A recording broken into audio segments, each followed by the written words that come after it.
Hi viewers, welcome to my channel Mehakti कहानियाँ।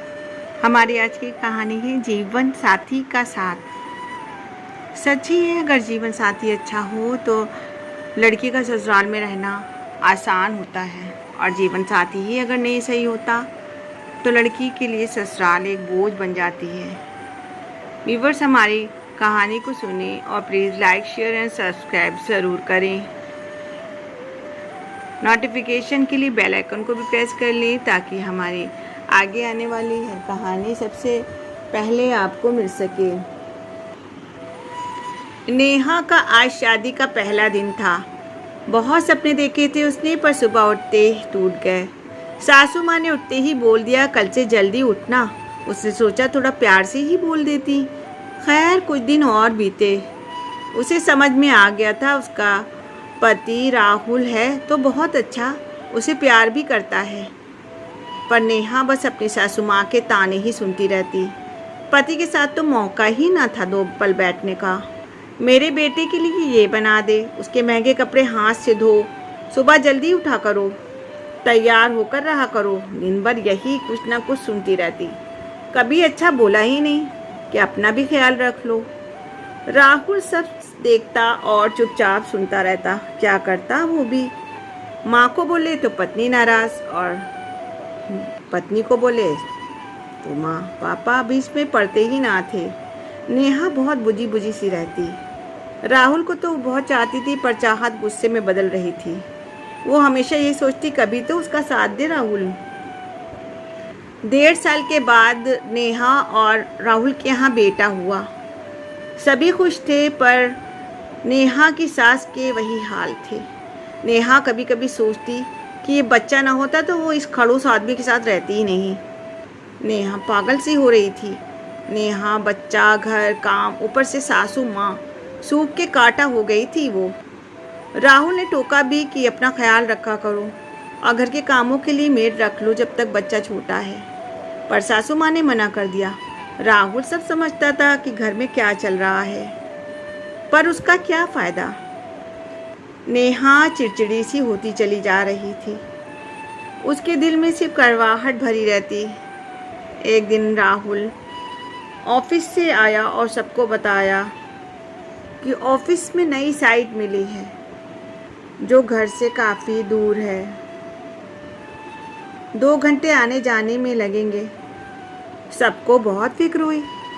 इतना traffic है, पहले ही वो लेट हो जाता है, इतनी दूर कैसे जाएगा। राहुल के पापा ने राय दी कि वहीं पर घर ले लो और दोनों जाकर रहो। नेहा सब सुन रही थी। उसकी आंखों में चमक भी आ गई थी, पर सासू माँ को ये बिल्कुल अच्छा ना लगा। राहुल ने समझाया कि बहुत देर हो जाएगी माँ, इतने में मैं गाड़ी कैसे चलाऊँगा।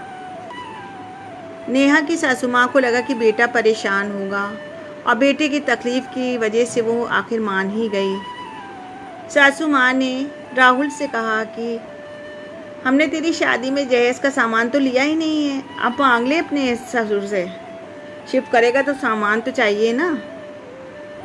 राहुल ने अपनी माँ को बताया कि कंपनी फर्नीचर, घर सब दे रही है माँ, क्या मांगूँ। नेहा और राहुल एक दूसरे के लिए तो बहुत अच्छे थे, ये बात दोनों जानते थे। लेकिन राहुल माँ के सामने बहुत लाचार था और माँ को दुखी भी नहीं कर सकता था। सब जानते हुए भी दोनों के रिश्ते में दूरियां आ गई थीं, और आखिर वो दिन आ गया जब राहुल और नेहा अपने नए घर चले गए थे। नेहा अगले दिन जल्दी उठ गई थी। आज अपने पसंद का टिफ़िन बनाकर देगी उसने सोचा था। अब तो ऑफिस पास ही है, लगता है राहुल थोड़ी देर और सोएंगे।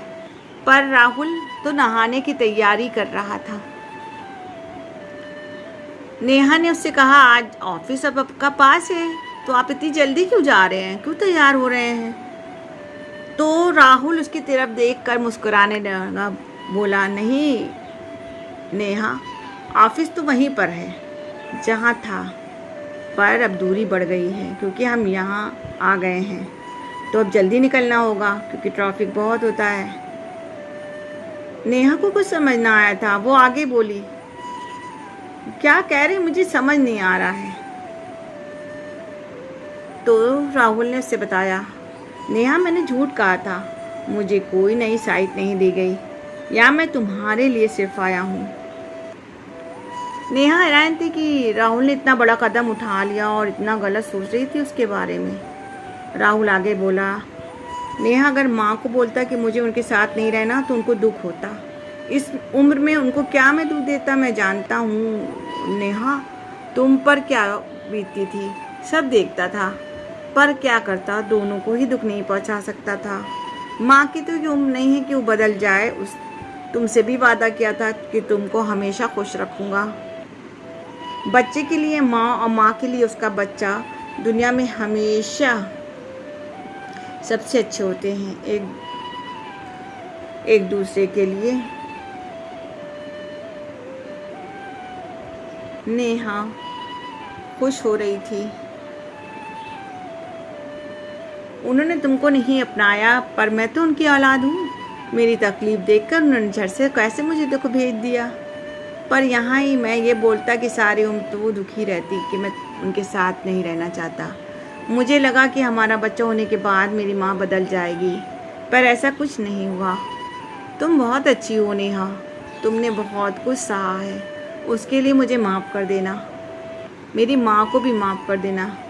पर अब तुम्हारी बारी है खुश रहने की, और मेरी बारी है तुमको खुश रखने की। थोड़ी देर हुई है मुझसे। लड़के फंस जाते हैं कभी कभी माँ और बीवी दोनों के चक्कर में, पर तुम तो समझोगी ना मेरी मजबूरी। मुझे यकीन है हर 2 हफ्ते में मिलने जाया करेंगे माँ से, और रात को वापस आ जाएंगे। नेहा को यकीन ही था हो रहा था कि सारा घर का सामान राहुल ने अपने पैसों से लिया था। तभी राहुल हंस के बोला, अच्छा सुनो, सोसाइटी के गेट पर मेड के लिए कल कहा था, आएगी तुम देख लेना। और राशन तो मुझे लेना आता नहीं है, ज़रूरी चीज़ें रख दी हैं, बाकी तुम नीचे दुकान से ऑर्डर कर देना, वो दे जाएगा। और सुनो, अपनी पसंद का टिफ़िन बना कर दो, मुस्कुरा के बोला। नेहा खड़ी सुन रही थी।